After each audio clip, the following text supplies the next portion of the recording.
बिस्मिल्लाहिर्रहमानिर्रहीम। हमारा जो अगला टॉपिक है वो है डाइजेशन इन ह्यूमन्स।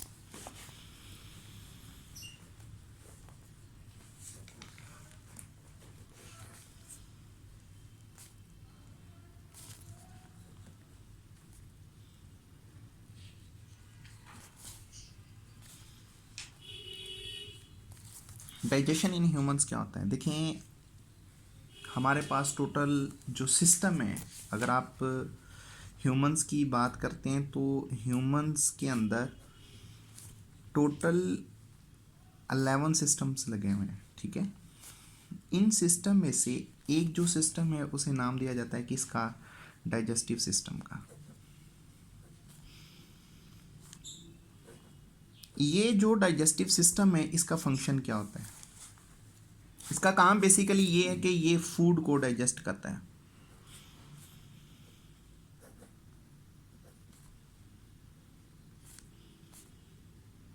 ये फूड की डाइजेशन करेगा।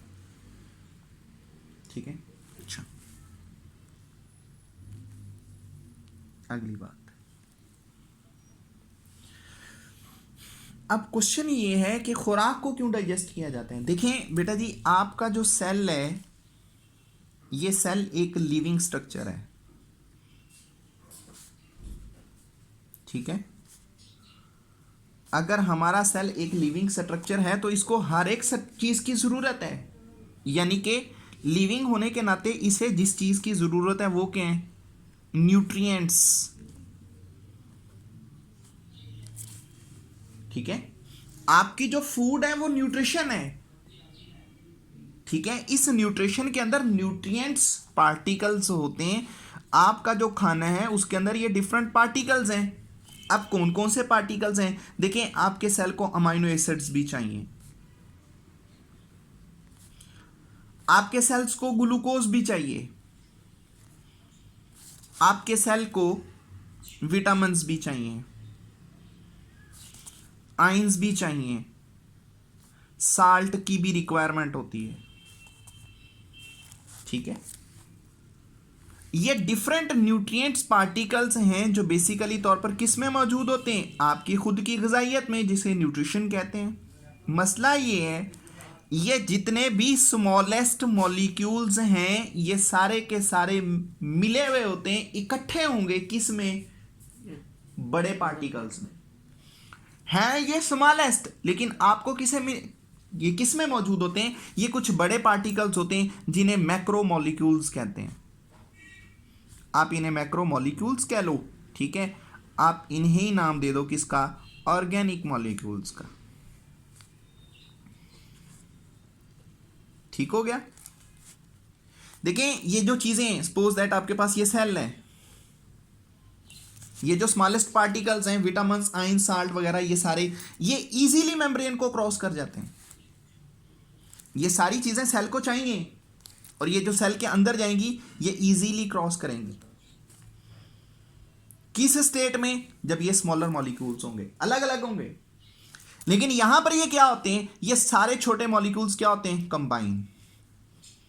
जब ये कंबाइन स्टेट में होते हैं तो ये बड़े मॉलिक्यूल्स, अमाइनो एसिड्स किस में मिलेंगे? प्रोटीन्स। प्रोटीन्स आपकी प्लाज्मा मेम्ब्रेन को क्रॉस नहीं कर सकती। ये प्लाज्मा मेम्ब्रेन है, आपकी प्रोटीन्स प्लाज्मा मेम्ब्रेन को क्रॉस नहीं करती। ग्लूकोज किस में मिलेगा? कार्बोहाइड्रेट्स में। वो प्लाज्मा मेम्ब्रेन को क्रॉस नहीं करते। तो ये जितने भी बड़े मॉलिक्यूल्स होते हैं ये प्लाज्मा मेम्ब्रेन को क्रॉस नहीं कर पाते। लेकिन ये चीजें जरूरी हैं सेल के लिए, सेल के वर्क के लिए, सेल की स्ट्रक्चर को मेंटेन करने के लिए। फिर क्या किया जाता है बेटा जी? इन बड़े पार्टिकल्स को तोड़ा जाता है। ऑर्गेनिक पार्टिकल्स को क्या किया जाता है? ब्रेक किया जाता है।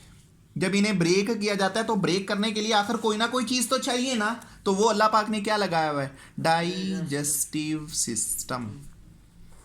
ये इन बड़े पार्टिकल्स को ब्रेक कर देता है। अच्छा, अगली जो चीज, जब ये बड़े पार्टिकल्स ब्रेक हो जाते हैं तो अब यहां से दो चीजें होती हैं, यूजफुल मटेरियल और अनयूजफुल मटेरियल।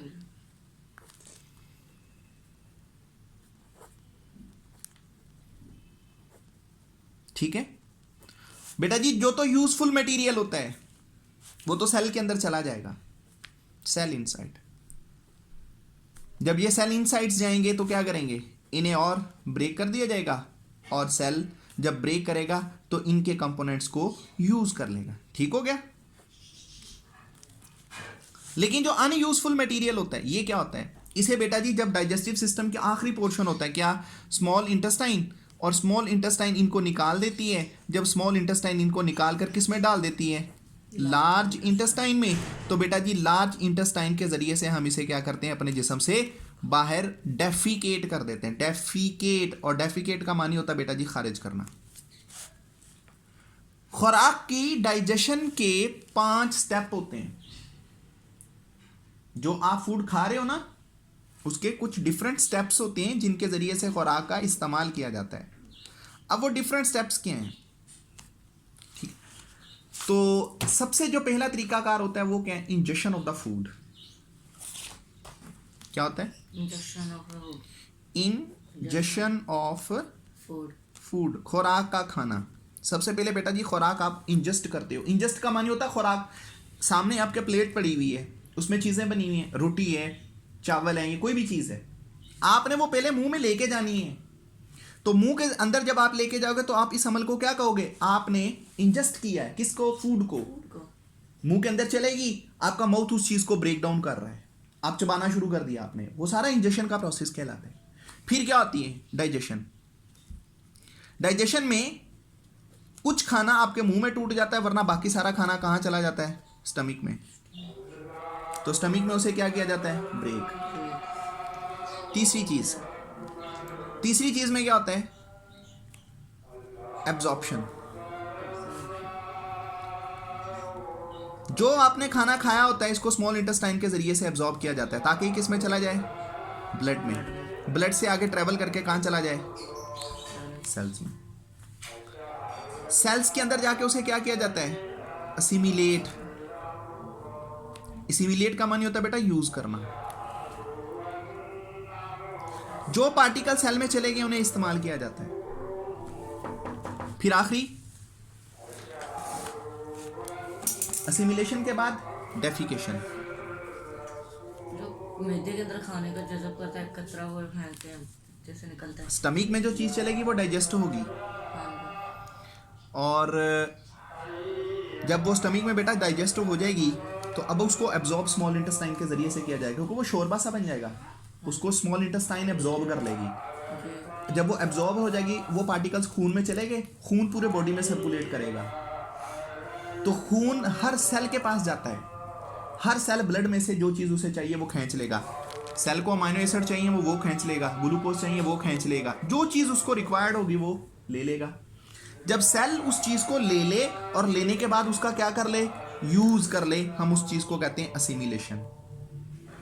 अब लीवर में से कतरा गया, वो लीवर में से निकलता है। लीवर में से असल में वो लीवर की रतूबत होती है, किसमें, गाल ब्लैडर में, जिसको पित्ता कहते हैं। पित्ते में से कतरे निकलते हैं, वो क्या होते हैं, वो साल्ट होते हैं, वो आपकी खुराक को डाइजेस्ट कर रहे होते हैं। ये हम बाद में आगे पढ़ेंगे। अब आखिरी चीज क्या होती है, डेफिकेशन। डेफिकेशन में कौन सा मटेरियल होता है, जो अनयूजफुल होता है, जिसका इस्तेमाल नहीं किया होता।